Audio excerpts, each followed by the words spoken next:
clean break straight away when told. Both got your heads in close. Good luck to you both. Touch gloves.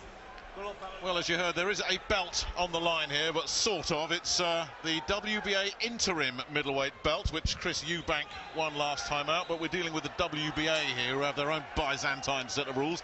This is the organisation that gives you 2 world champions, a super champ and a regular champ. They love the interim champs, and that's what Eubank is. But because he hasn't boxed for 9 months, they've given that interim belt already to a Venezuelan called Alfonso Blanco, who won it last month. So even though they've said the belt is on the line here, if Eubank wins, he will have to relinquish it.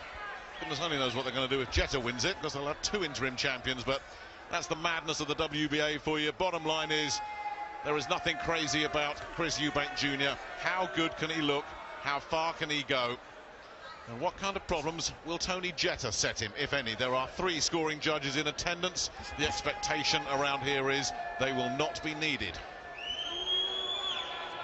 He was already led with a left hook, Eubank. He's just thrown the double jab. The second one landed, looking very purposeful there and serious. That was a kind of wild swing from Jetta. Well, he's learnt one thing from his father clearly already. Boxing is the entertainment business. You've got to put on a show, you've got to entertain, but you've also got to be able to back it up. You know, Eubank started to walk away there. I thought that was a knockdown. That was a knockdown punch, so full credit to Jetta. He took it and still upright. That was a lovely right hand he placed in there. It's just that one defeat to Billy Joe Saunders. He gave away too many early rounds. Still thought he'd won at the finish, and it was razor close. Jetta going in with his head. Yeah, well, Jetta, just about to say, Jetta's been involved in 2 no contests, a first round and a second round, because of clashes of heads. So, and that looked a little bit blatant, if you like, that one. Didn't like that one. Well, he's already felt the power of Eubank, hasn't he? Jetta, and you can tell from his body language he doesn't want to engage too closely. And if the fists won't work, well, maybe the head will do. Well, here he is down already. 2, 3. Yep, and his eyes 4, are all over the place. 5, that was a beautiful left hook.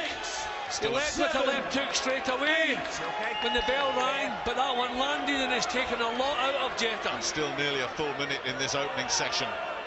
And Eubank taking his time, striking the pose, but delivering behind the posing as well.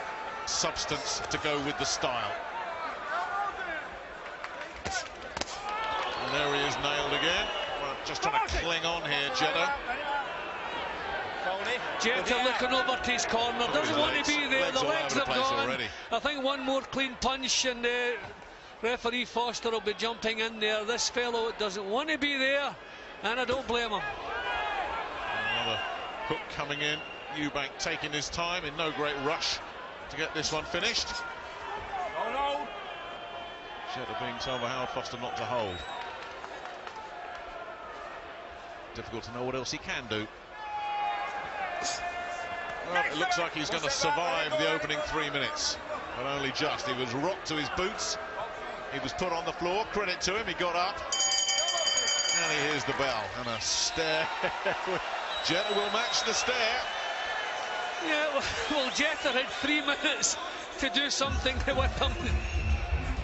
Pointless leaving it till the bell rings and then growling. But to his credit, he took a couple of big punches and he's still there.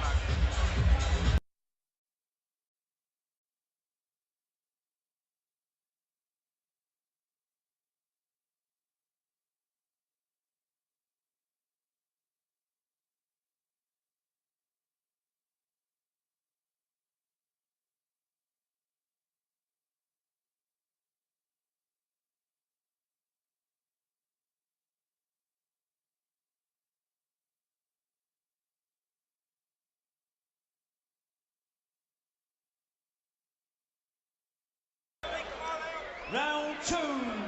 Round 2.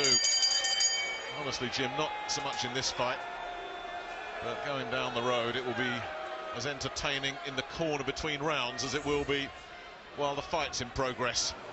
There are some big egos in there, but some talent as well, because Adam Booth knows his job. You know, he gets some speed and power into that left hook. I mean, these are terrific punches, Eubank. So it's a mismatch, He's a all over total the place. mismatch. Hal Foster's seen enough. It's absolutely a mismatch. Eubank struts away. Job done. And they are on their feet. I mean, just look at the interest that is being generated by the second coming, if you like, of Chris Eubank. Yeah, well, I mean, he deserves praise. He didn't make the match, Nick. You know, he's in there to do his stuff. But he's just beaten up a 39-year-old opponent who really should not have been there in the first place. But that aside, he really looked terrific doing it. I mean, the punches were terrific, the left hook, the right hand, everything. And the way he went about the job.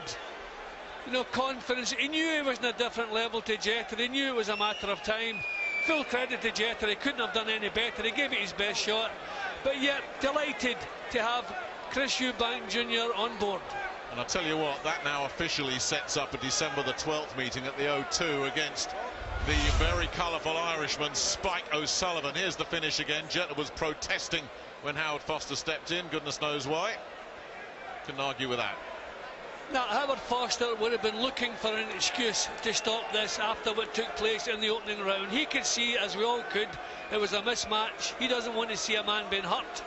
So as soon as the chance presented itself to stop the fight, get Jeter out of there, he took it. Good bit of refereeing. Well, I can't wait for that next fight, though, in December against Spike O'Sullivan. Another character, as we just have a look at the finish once again, another character you can't ignore.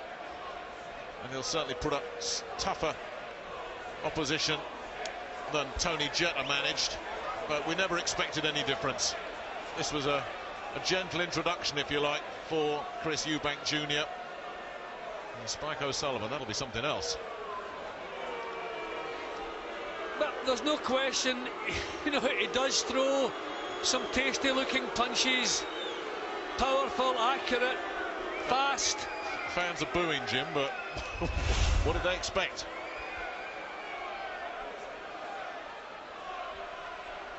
Well, ladies and gentlemen, referee Mr. Foster will bring both these boxers together, and as he does so, please, ladies and gentlemen, your appreciation for both our boxers in the ring. The end comes at 29 seconds of round number 2. Referee Mr. Foster stops the contest. In his opinion, Tony Jeter in no position to continue. The winner, he is still the WBA interim middleweight champion, the next generation, Chris Eubank Jr.